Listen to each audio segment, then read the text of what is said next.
Good afternoon, everyone. Thank you very much for joining us today for the session on India-Japan Defense Cooperation under our ongoing series, India-Japan Partnership Perspective. Ananta Aspen Center has a long and close engagement with Japan. Our track to strategic dialogue with Japan, public sessions, and closed table meetings have been organized on a regular basis. We also convene visits of parliamentary delegations to Japan to develop greater understanding and cooperation between policymakers of our two countries. This series on India Japan Partnership Perspectives is held with the support of the Nippon Foundation to explore the many contours of the essential partnership between our two vibrant democracies. I'm delighted to welcome our distinguished speakers for the session today. Admiral Sunil Lanba, former Chief of Naval Staff, Indian Navy and Chairman, National Maritime Foundation. Welcome, sir. Admiral Tomohisa Takei, 32nd Chief of Staff, Japan Maritime Defense Force.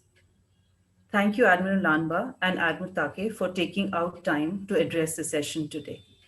I would also like to welcome our distinguished fellow, Ambassador Gautam Bambawale, former Ambassador of India to Bhutan, China, and High Commissioner to Pakistan. Ambassador Bambawale, it is a pleasure to have you with us today.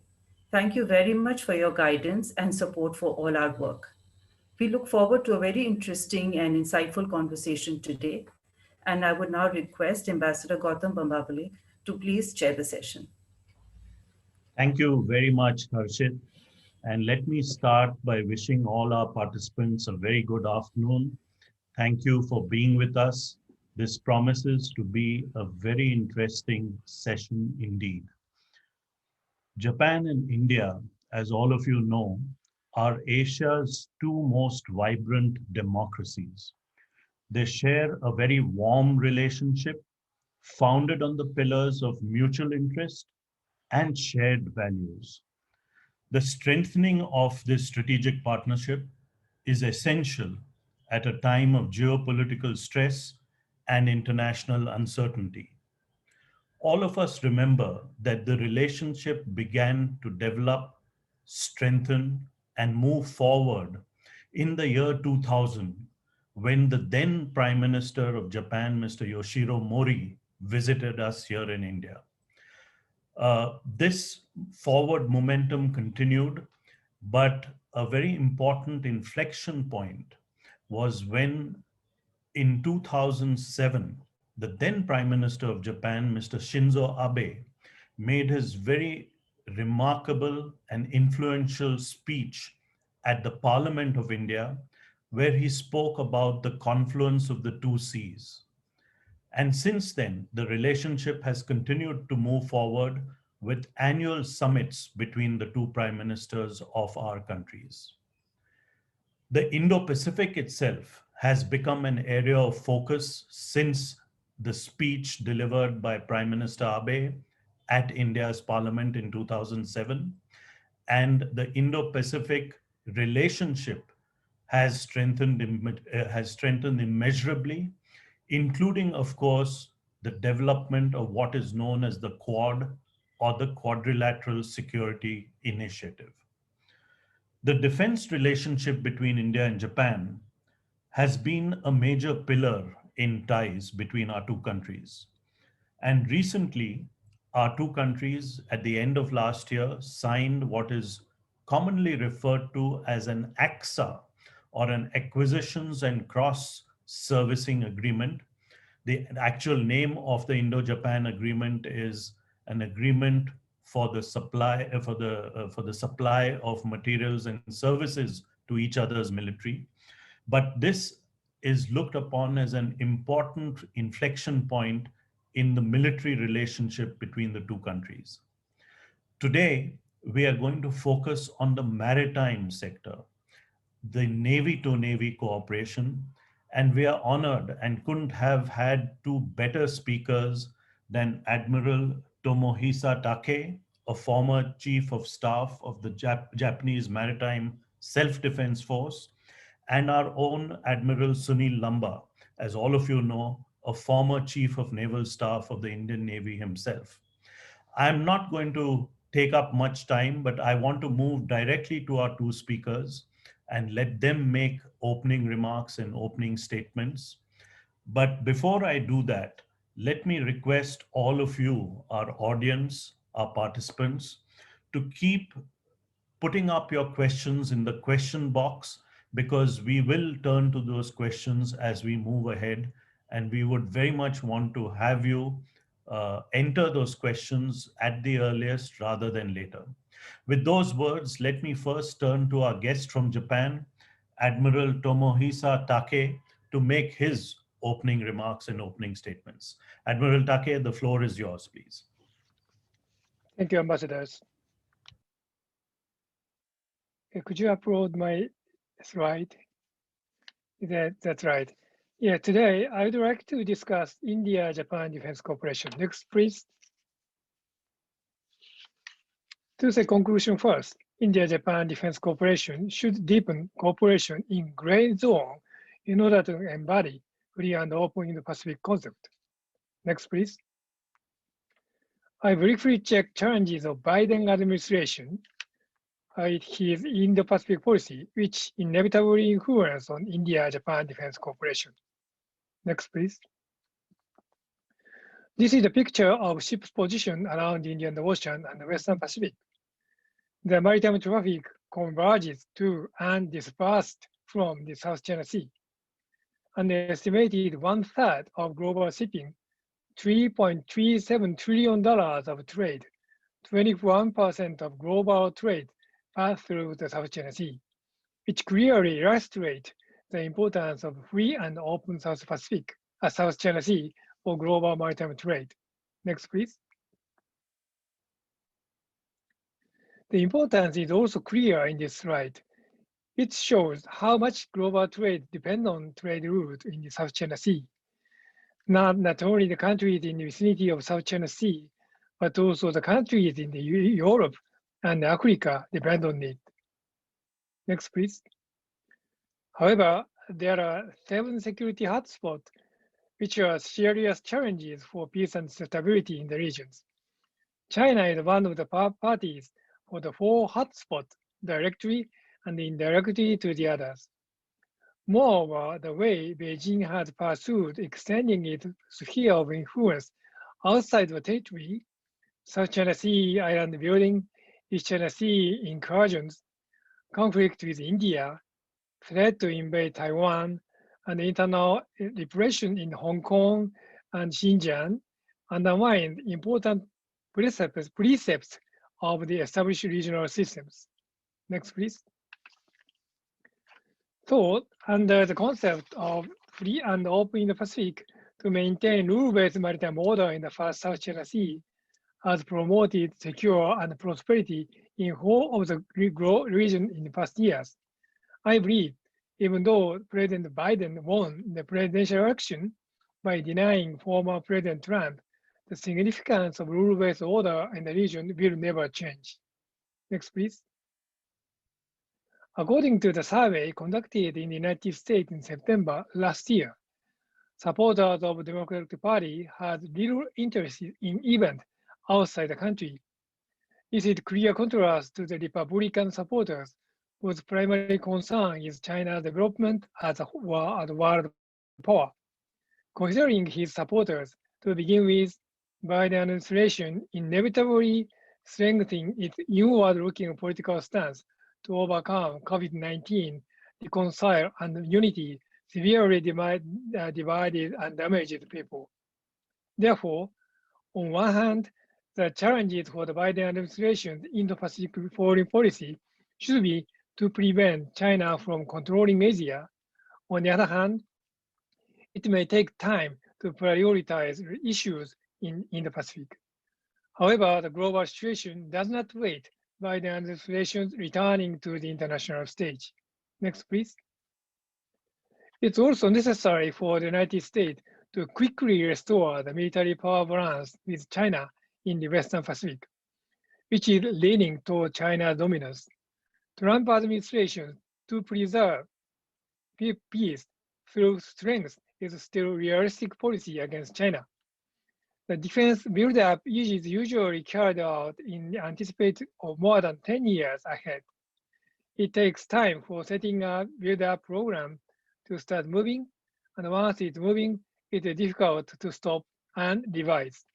The Trump administration literally revolutionized its security policy toward China and took 4 years to create hierarchy of the strategies.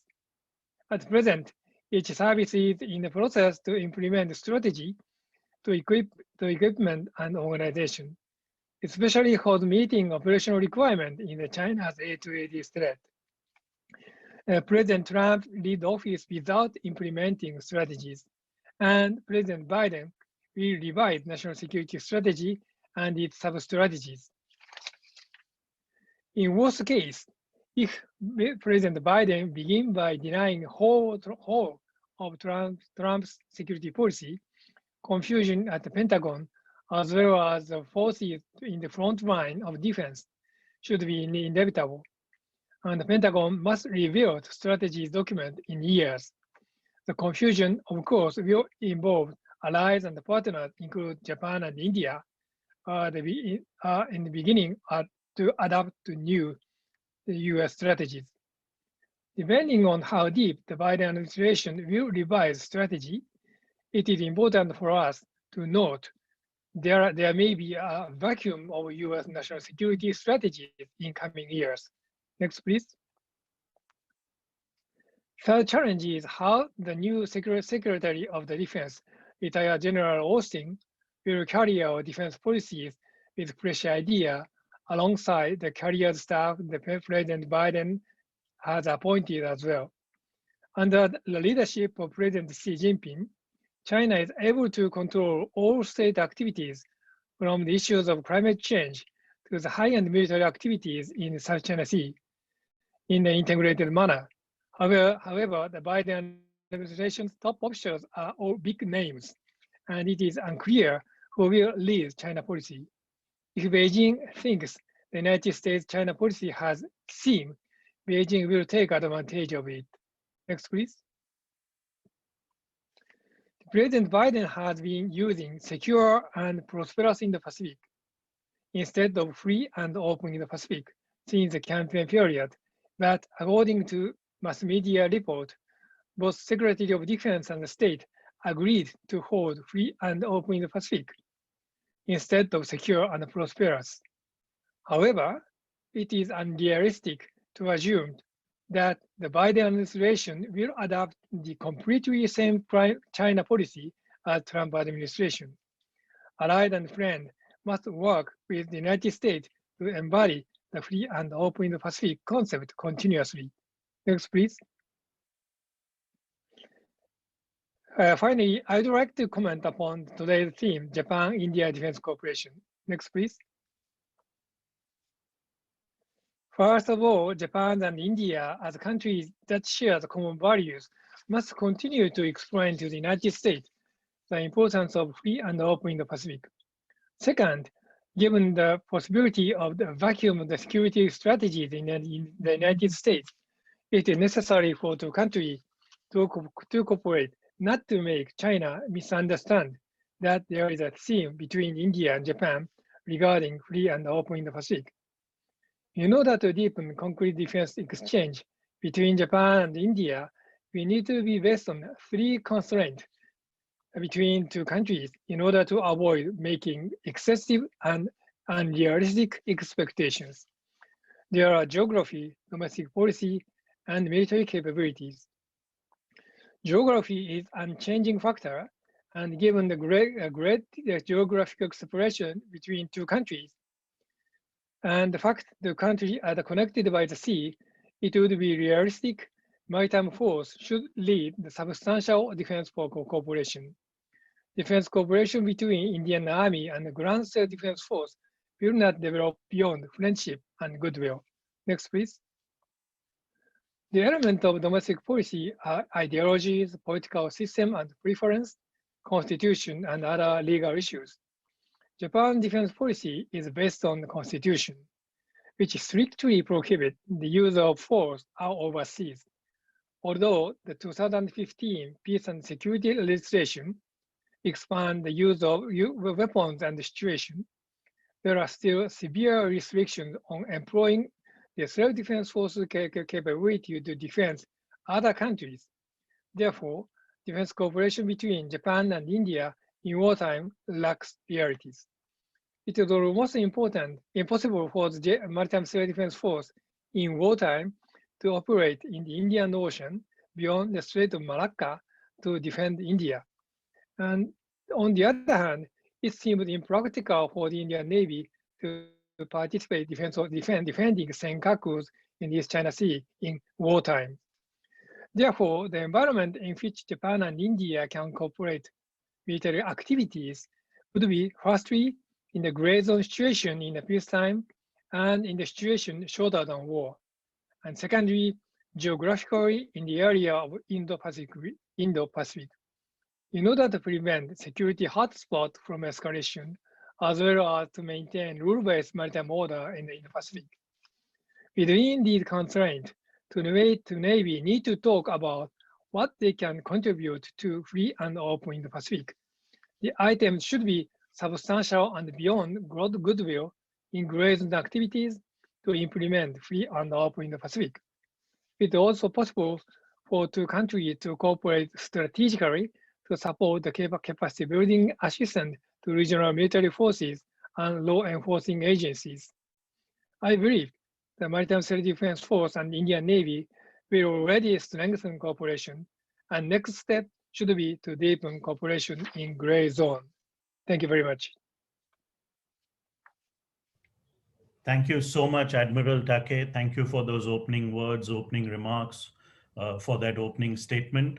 Let me quickly turn now to Admiral Lanba and request him to make his remarks. Admiral Lanba, the floor is yours, please. Thank you, Ambassador Bambawale, Admiral Takei, Ambassador Bambawale. Ladies and gentlemen, a very good afternoon to all of you. And I'll at the outset like to thank Ananta Aspen Center for giving me this opportunity to talk to all of you. For over 2,000 years, until the advent of the Europeans, who dominated the Indian Ocean, the world center of economy and trade, and then the manners of the goods which flowed from Asian markets to Europe was across the Indian Peninsula, and India played a central role. If you look at the 21st century also today, the Indian Ocean once again stands on a real cusp of change. And with the new formulation of the Indo-Pacific, the fastest growing economies of the world in Asia are based on the Indo-Pacific. A very large segment of the global supply chain are located out here. West Asia or Middle East will still play a key role in global energy securities. And the critical states in the Indo-Pacific of Bubble Mandap, the Strait of Hormuz and the Malacca Straits are key gateways. And as Admiral Takei had shown in his presentation, a very large segment of the world maritime trade flows through the South China Sea and the Indian Ocean. But the Indo-Pacific now faces geopolitical stress. The situation is dynamic, uncertain. And the main reason is the contestation of power between the United States of America and China for domination of the Indo-Pacific. No nation in the past decade has invested so much of capital in beefing up maritime capability than China. It's not only the Chinese Navy, which has inducted over 80 to 100 major platforms. It is also the Chinese Coast Guard, the Maritime Militia, and the Deep Sea Fishing Fleet. These are all the largest in the world. And as things are going on, as for numbers, the Chinese Navy will soon have the same numbers as the United States, Japan, and India combined in terms of platforms. Also, there has been great initiative in China in the form of the Belt and Road Initiatives and infrastructure. And China has been cherry picking the rules-based order to their advantage, whether it is the UNCLOS or other conventions. She has been blatantly violating international conventions and norms and trying to change the global order to her advantage in a win-all situation. The South China Sea conflict is a prime example of this, where disregard to UNCLOS and the International Court of Justice award and arbitration, she's violated all of them. We are in transition now with the Biden administration having taken over. The Trump administration, just prior to handing over on 12th of January, had published a declassified document, a United States Strategic Framework for the Indo-Pacific, which recognizes China as a primary state actor for concern going forward in the Indo-Pacific. And I don't think so there is going to be too much of a change in the Biden administration also. During the confirmation hearings of the Secretary of State and Secretary of Defense, they've more or less stated the same themes what was there in the strategic framework for Indo-Pacific. The Biden administration may not be as shrill as the Trump administration, but I don't see there's going to be a great change in policies. And both Japan and India will be the key partners in forming up a security architecture in the Indo-Pacific region. Coming on to cooperation between India and Japan, we have come a long way, especially between the two Japanese Maritime Self-Defense Force and the Indian Navy. The first JMX exercise was conducted in 2012. And after a gap of 5 years, they have recommenced in 2017. The level of interaction, the sophistication of the exercise have increased as the years go by. We have signed these agreements. The basic logistics agreement is also now in place. And whenever units are there near either countries, we carry out exercises in the form of parsecs. And whenever the maritime patrol aircraft or the self-defense maritime force transit to the Gulf of Aden, they stop over in India and they've been carrying out anti-submarine exercise. There is a level of comfort between the two navies. Our processes and procedures of war fighting are similar. The way we run our ships are similar. And we have signed the information exchange agreement. Information has now started to flow. And there is a standing invitation for a liaison officer from the Japanese Maritime Self-Defense Force to be positioned at the information IFC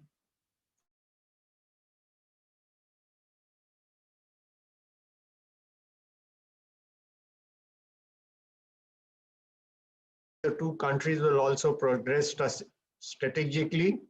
And as stated by our Prime Minister in the Shangri-La dialogue in Singapore on free and open Pacific, I think the congruence of views between our two nations.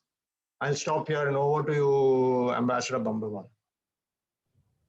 Thank you very much, Admiral Lanba. And thank you, of course, Admiral Takei, for those opening remarks, opening statements. Let me continue this conversation with both of you. And I'm very glad to see that there are a number of questions already in the question box. But before we move to those questions, and I can see that some of those questions are also impinging on what I'm going to raise with you.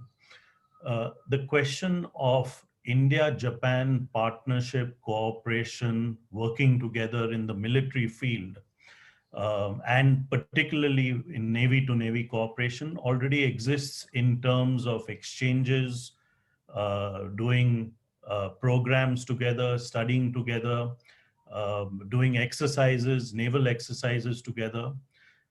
Is there any scope, in your opinion, both of you, please, of any kind of co-production or joint production of material between the two countries, because all of us remember very clearly a few years ago that Japan had offered to sell its US-2 aircraft to India, which is a long-range reconnaissance and other aircraft for the navies.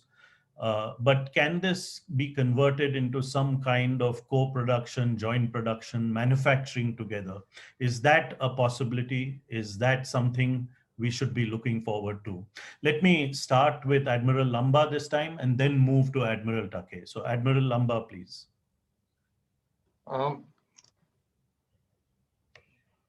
The one is export of defense equipment is a very new subject for Japan. They were not, their constitution debarred them from exporting equipment. So there is no ecosystem in the Japanese system of export of defense equipment. That is one area. Like in India, the ecosystem is where you have a multi-vendor situation for import or buying or procurement of system, where in Japan, the system just doesn't exist. And whatever is there is now has to be done on a government to government basis. They had made an offer for the US-2 amphibious aircraft, which is a very potent platform. And the Navy had also taken a case forward for the procurement of this aircraft. But it didn't make progress because of the cost of acquisition, which is very, very high. There are avenues open for export of equipment from Japan or co-production. There are a number of avenues like for gas turbines, gas generators, batteries, sensors in the form of radars and sonars. But we will need to work between the two nations and work out a common procurement method which is suitable for both the governments. And I think the most easiest way to do this would be on a government-to-government basis, then going for open tendering. That is my opinion. But there are a large number of avenues available for co-production of equipment for both our defense forces. Thank you. Admiral Takei, would you like to address that question? Thank you. I want to answer your question from operation. As you mentioned, the US, India, Japan, United States shared the Malabar exercise. Thank you very much for Indian invitation, official invitation, a formal invitation from the Japan Maritime Self-Defense Force. The purpose of the Malabar exercise is to enhance goodwill and mutual understanding, as well as raise the tactical skill of participating countries. The exercise has been advanced year by year. Tactically, next step would be scenario-based training, which enhances interoperability, and a more specific scenario-based exercise follows. However, generally speaking, to advance the exercise agreement between the two governments, because the scenario-based training often includes something political sensitive issues. In other words, two countries want to advance exercise some political agreement that prescribes the political objectives are indispensable. And Indian Navy and JMSDF and US Navy as Malabar former participant, it is timing to make some operational plan or the operational concept to handle the further Malabar exercise. Country's exercise itself is just enhance tactical skill and goodwill and friendship. I think next step is such one. Anyway, the objective should be how to secure, how to maintain free and open in the Pacific, to control the hotspot from de-escalation for this de-escalation, and maintain rule-based maritime order. Thank you very much. Thank you. Thank you both. I think what I'll do now is turn to some of the questions which are already in the question box, and some of them are very, very interesting. The first I'm going to take up is a question from Mr. Tomohiko Taniguchi, who worked as an advisor to PM Abe And if I remember correctly, he had a very important role to play in the 2007 speech of Prime Minister Abe at the Indian Parliament, the confluence of the two seas. And his question is addressed to you, Admiral Lanba. And the question is, how are British and French interests in engaging their naval forces in the Indo-Pacific being perceived in India and amongst naval leaders? What would you like to achieve with them, especially with the Royal British Navy? So if I could ask you, Admiral Lanba. Thank you. We, the Indian Navy or the Indian Armed Forces, have a very long-standing defense relationship with both the United Kingdom and France. Amongst one of the oldest naval exercise is with the French Navy called the Varuna. And now both France, even Germany have come out with the Indo-Pacific policy. As far as my knowledge, the United Kingdom is yet to publish their Indo-Pacific policy. The Prime Minister, Mr. Boris Johnson, has stated that they're going to come out with a policy. I think India and the Indian Armed Forces will greatly value their participation in the Indo-Pacific. The Indo-Pacific is a new concept. There is a security architecture in the Pacific. There is a security architecture which is there in the Atlantic Ocean in the form of NATO. And with the new concept of Indo-Pacific, we need to have a security architecture established to provide maritime security in the Indian Ocean for a free and open Indo-Pacific. And the more number of countries there are, we'll have a more robust system in place to provide maritime security in the Indo-Pacific. And in my opinion, both the Royal Navy and the French Navy are welcome to participate in this initiative. Thank you. Thank you. Thank you very much. Admiral Takei, there are several questions for you, but I'd like to raise one of them. That question is from Mr. Anil Jaisingh. And he says, Admiral Takei, this is for you. There is no doubt that gray zone operations, which you referred to, of course, in your first presentation, in your opening remarks, are seriously challenging the security balance in the Indo-Pacific. However, given the geographical distance between Japan and India, there is limited capability of both navies to operate in others' waters and reluctance in both countries to directly confront China. So what is the likely scope for cooperation in gray zone operations if this is the case? Could you elaborate on your suggestion, Admiral Takei, which you had made in your opening statement, opening remarks, that India and Japan, our navies, should cooperate more in the gray zone? Floor is yours, Admiral. Yes, the gray zone situation is a situation that is not a completely peace nor war. China's ongoing status quo change in the South China Sea and East China Sea is a typical gray zone situation. Also, the operation off the Somali coast, the anti-piracy operation, it is also gray zone situation, gray zone situations. And as I mentioned, the Japanese legislation, Japanese constitution strictly prohibit use of force in the wartime, in the outside, on the overseas. However, in the peacetime, gray zone is one of the peacetime, extension of the peacetime. The Japan Self-Defense Force can participate the situation. It is not the concept of something use of weapons, use of the forces outside the country. As I mentioned, the anti-piracy operation, that is a good examples.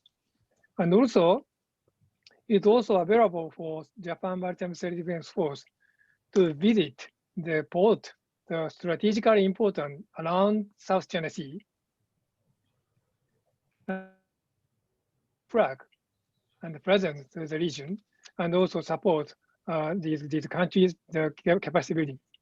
And India, Japan can share such the operate activities around in Indo-Pacific. For example, India, Japan strategically cooperate together to share the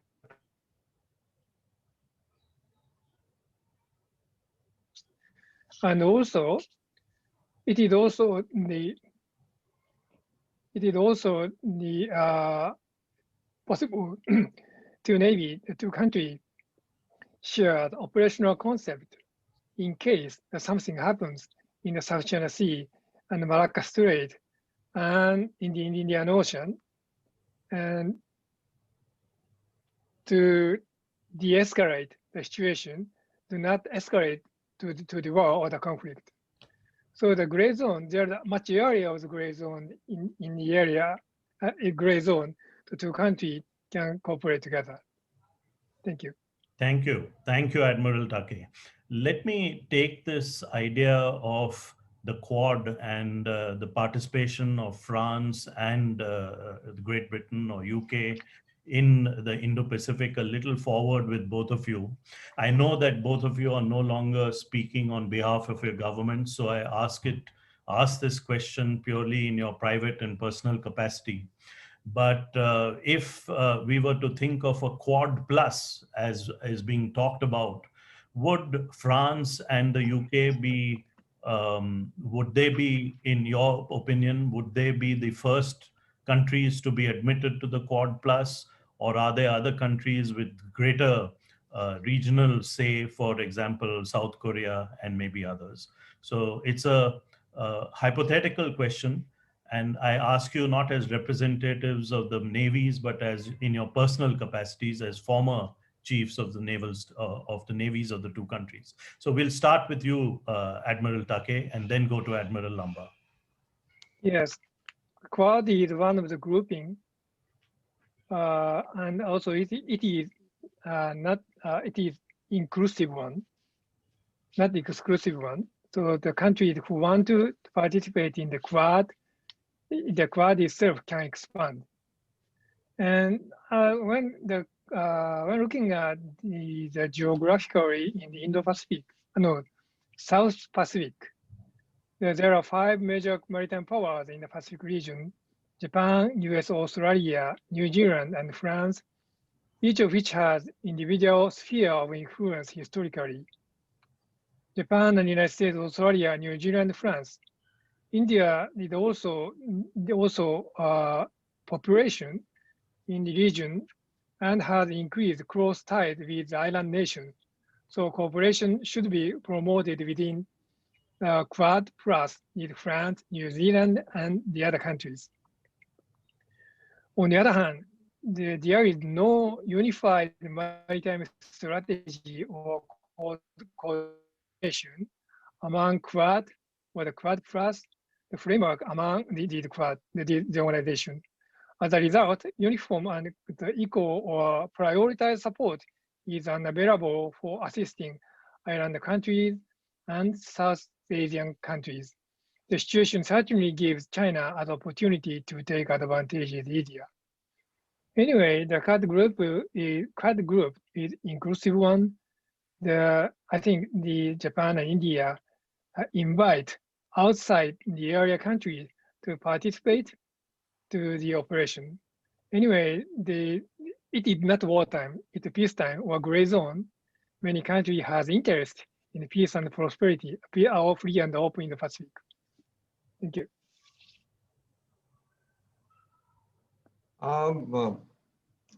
Actually, the Quad, which was first formulated in 2007, died a very quick death, and thereafter now been revised 3 years ago, and now as from joint secretary levels has now upgraded to the ministerial levels at the foreign ministers dialogue. And finally, after a great deal of hesitancy on both sides between India and Australia, finally Australia was invited to Malabar, and now Malabar is the participation of all the 4 Quad members in Malabar. Malabar is now being identified as an exercise of the Quad members. But in my opinion, Malabar is separated from Quad. And I think it is too premature at the moment, in my personal opinion, to open up the Quad for external members. And if the grouping has to be extended, it should be to countries which are part of the Indo-Pacific. You can include France and New Zealand because they are resident powers in the Pacific. And I think if you need to examine some other countries, it should be countries in the ASEAN, especially Indonesia, Singapore, maybe Philippines. It can start off as a dialogue with them as part of Quad, because the four navies of the Quad are large navies in the world, have come with their own capabilities. You can include France, which has the same capabilities, or Singapore.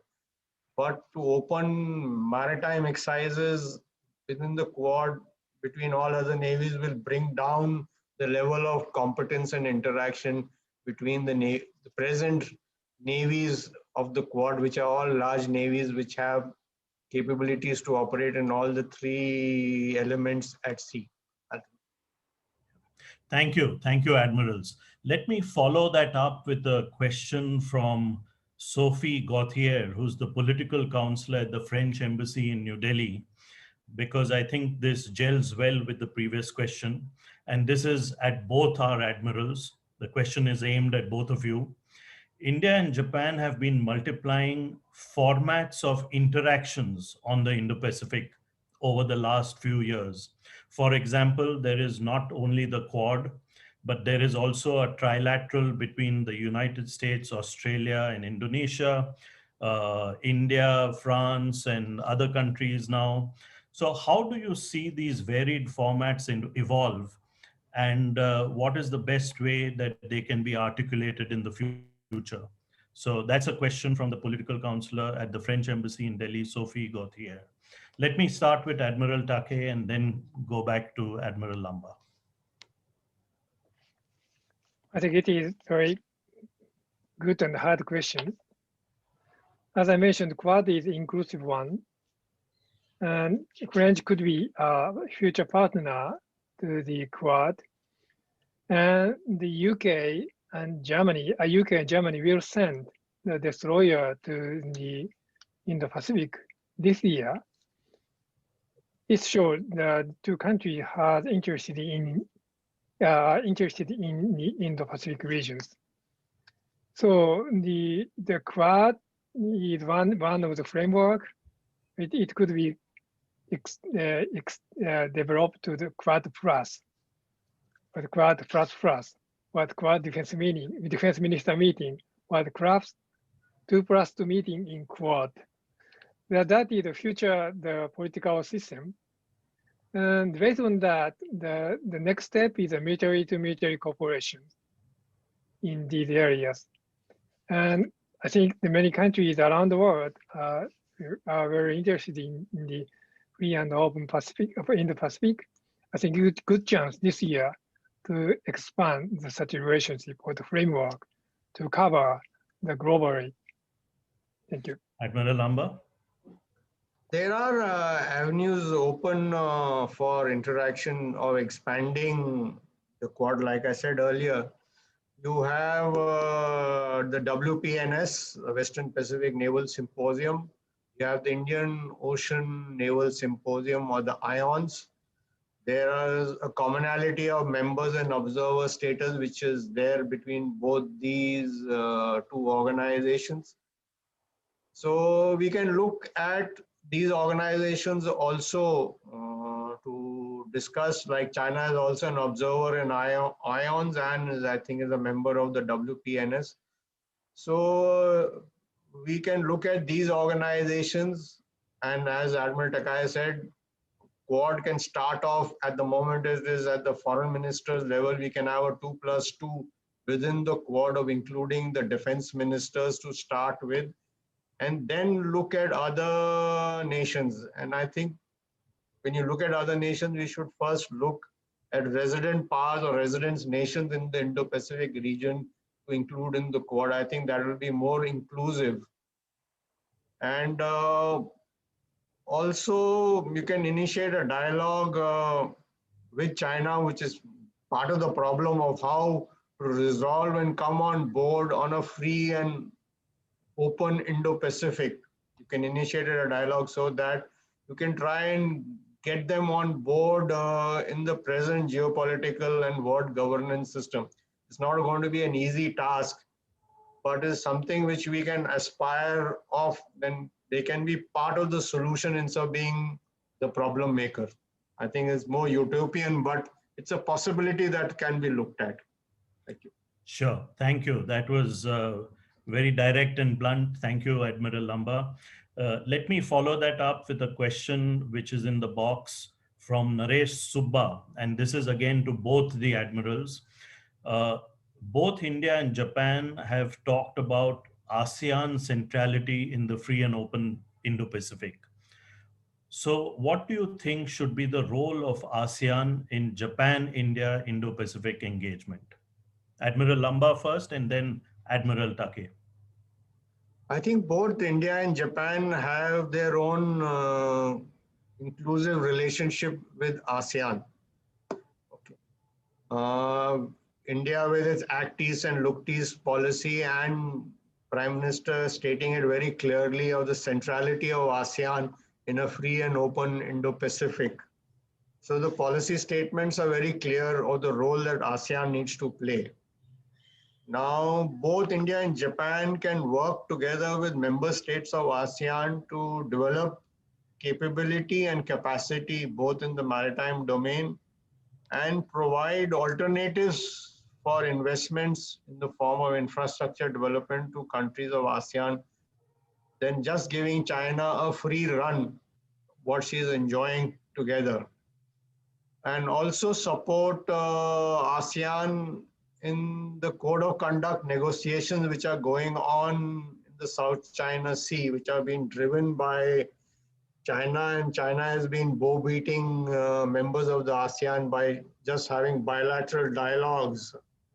In my personal opinion, we don't need a separate code of conduct for a particular, say like the South China Sea. You have one clause which clearly states the conventions and the laws which need to be followed. Wherever in the past we have had specific codes of conduct, they have been violated by nations who have signed them, say like between the United States and the then Soviet Union. There is also a code of conduct. It's got a different name between the United States and China.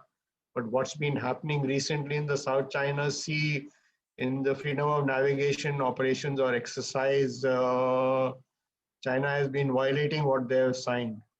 So India needs to hold hand with ASEAN countries, develop capability and capacity, and provide alternates along with Japan to the ASEAN nations than just letting China have a free run there.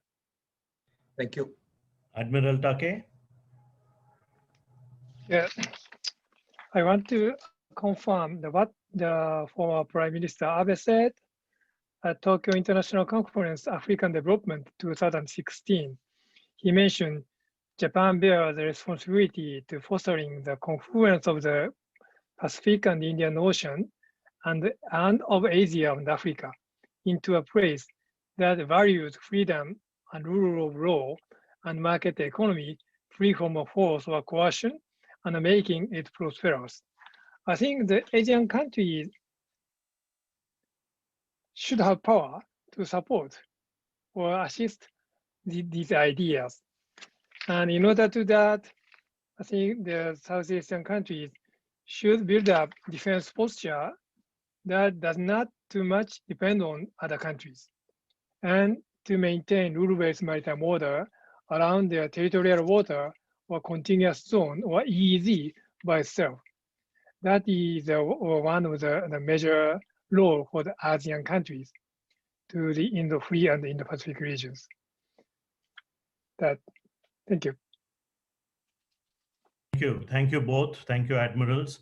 Admiral Takei, there's a specific question requested of you. So let me turn to that question.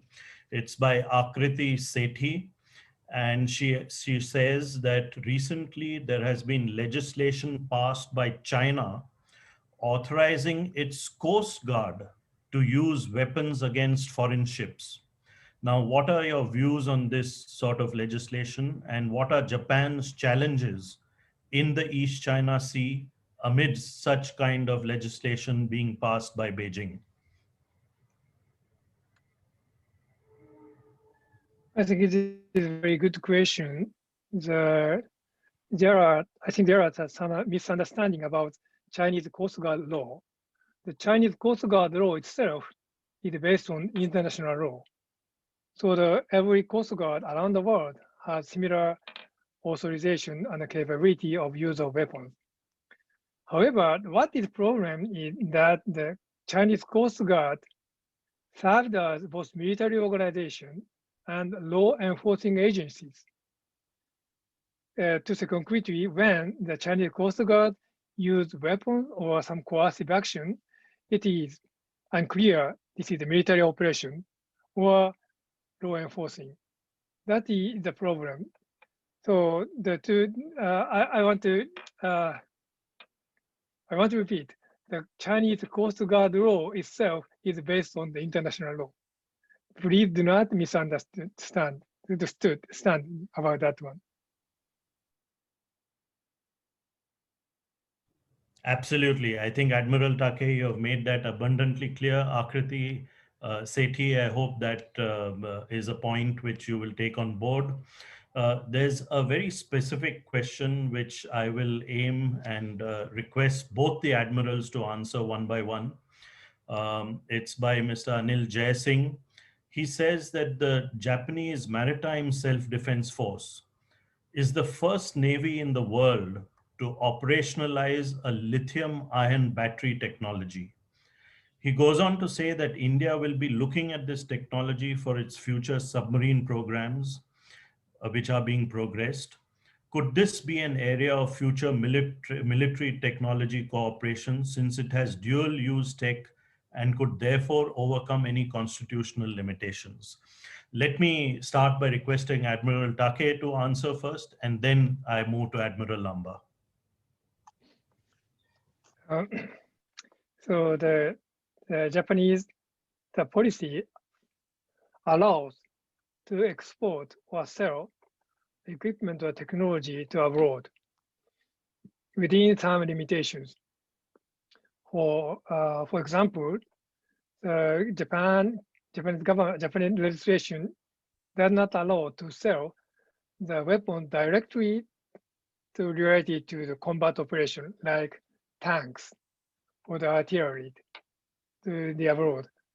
So the sensor, the early warning sensor, and aircraft and ships are available, I think available to sell in the foreign countries. As you mentioned, the lithium-ion battery is also available to sell abroad. And to sell technology itself is available. Please remember that Australia once wanted to import the Japanese submarine several years ago. At that time, one of the option is lithium-ion batteries, and the other, the diesel electric systems. So in the future, India want to import Japanese technology to their equipment, I think much earlier to discuss the further cooperation between two countries. Thank you. Admiral Lanba?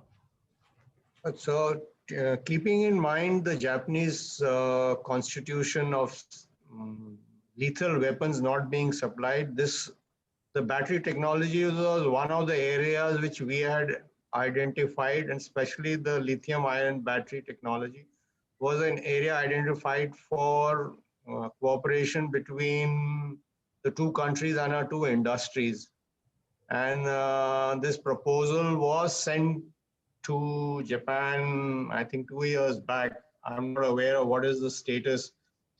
Indian partner was also identified here to work together on co-development of a lithium-ion battery in India.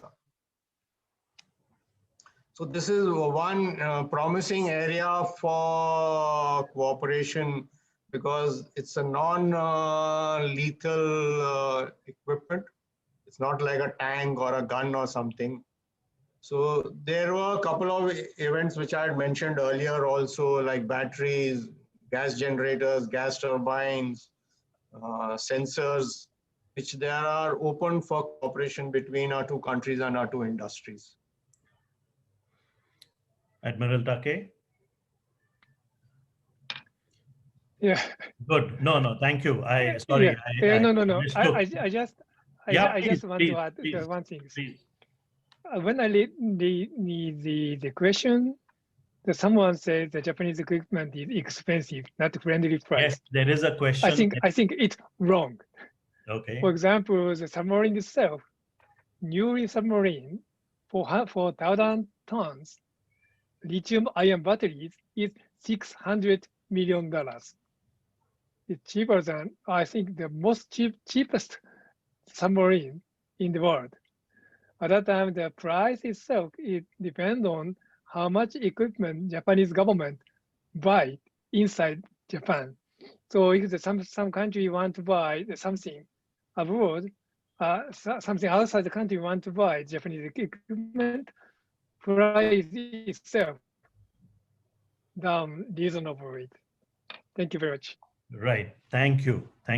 No, I'm delighted that we have been able to identify certain areas where India and Japan can move into the area of sharing technology transfer, co-production, joint production. I think that's a very important outcome of today's discussion.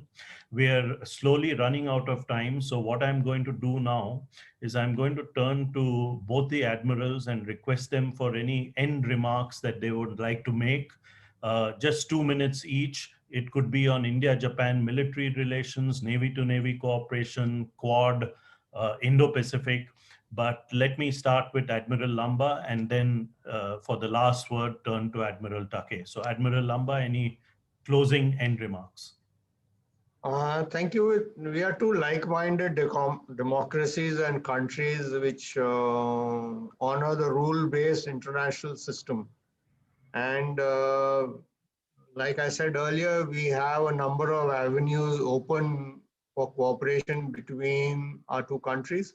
There is already a great deal of Japanese investments in India in different sectors. Say, like, I think the greatest example is the auto industry in the form of cars. They are ruling the roost in our country. And the cooperation and the level of confidence and operating comfort between our two navies, or the Maritime Self-Defense Force, Indian Navy, has come a long way. And with the signing of the foundational agreements and COMCASA, I'm quite sure common communication kits will now be fitted on our ships also, so that there will be ease of data transfer, and we should have a common maritime domain awareness available across platforms of the Indo-Pacific region. And I see great future between the cooperation between our two armed forces and our two countries. And I think we will be able to get a semblance of an architecture for a free and open Indo-Pacific in the future. Thank you. Thank you, Admiral Lanba. Admiral Takei, please. Yes, thank you very much today. It is great, interesting discussion with Admiral Lanba, my friend. So at last, finally, I want to mention about the reality of geography. So Japan-India cooperation is very difficult geographically, but we change the mind. India lead the Indian Ocean, while Japan lead the waters around Japan for free and open in the Pacific, or defense cooperation. It's also possible. And based on that idea, two countries would build supporting or supported relations in each sub-regions. That is a concrete measure to further cooperation between two navies. Anyway, thank you very much today. I enjoyed discussions. Thank you both admirals. Thank you for the audience for participating today.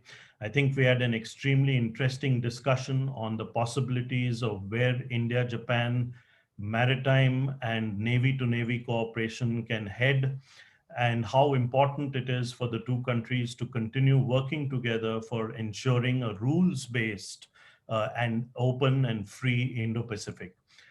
Thank you all for attending. Thank you both admirals. Thank you Ananta Center for hosting this. Very good afternoon to all of you. Thank you. Thank you.